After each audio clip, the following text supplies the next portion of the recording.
A Kelly File exclusive now with an inside look at the 41st annual March for Life rally today in Washington, D.C.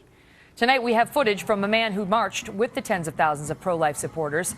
They gathered to mark the controversial 1973 Supreme Court decision that struck down anti-abortion laws, Roe v. Wade. Despite the thousands that faced freezing temperatures for the cause, it is not getting a whole lot of national media attention.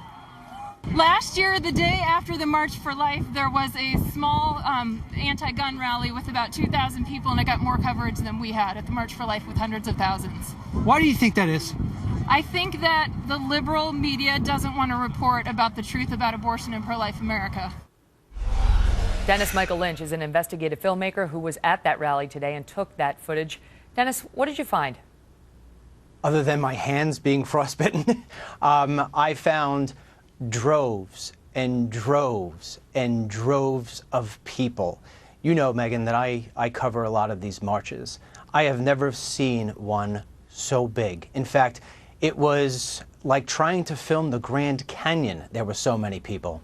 And the most impressive part about it was that the majority of the people there were kids, youth, teens. And none of them, you would never be able to tell that it was so cold. They were all happy. Everything was positive. And again, I go to these rallies, and periodically you'll have your somebody who's a little nutty, or you'll hear curse words, or they're slamming the opposite viewpoint. Not today. These people were completely 100% positive, expressing their First Amendment right. That was the beautiful part of today. You know, there was also a Go ahead. Let me ask you this, because earlier on Fox we showed the latest polling suggesting that the views on abortion in this country are changing, which a lot of people didn't believe was going to happen. They thought, people held these views one way or the other, and it was going to be entrenched. But look at that. It is now 3 points in favor of the pro-life position in this country, 48 to 45.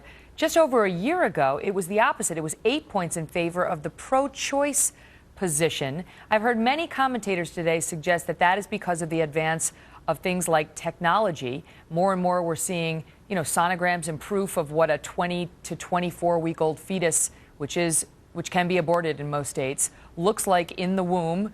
And in fact, here is some video of that, which is tough to turn a blind eye to. Was that discussed today? Oh, yeah. Oh, yeah. What you're showing right now, there were signs in the thousands like that. And, Megan, I like to know about my topics before I cover them. I went to this march today. I learned so much just from listening to the speeches. And this is where the irresponsibility comes into the mainstream media. You cannot solve problems by hiding from them, or pretending that they don't exist, or pretending that hundreds of thousands of people aren't going to march through the streets. The way you bring people together and solve problems is by addressing them. And so the mainstream media is so irresponsible what they're doing. And I will say, I know you don't like the accolades, but so many people today said, thank goodness for Fox. But can I just tell you a quick story? What I saw today really hurt. There was so many kids going through the street, and there I see a sign that says pro-life from Syracuse, New York, carried by kids. And I couldn't help but to think that their governor just said, we don't want you in our state. What kind of leader does that? I'll tell you what, Governor Cuomo, as a New Yorker, we don't need governors like you in the United States of America.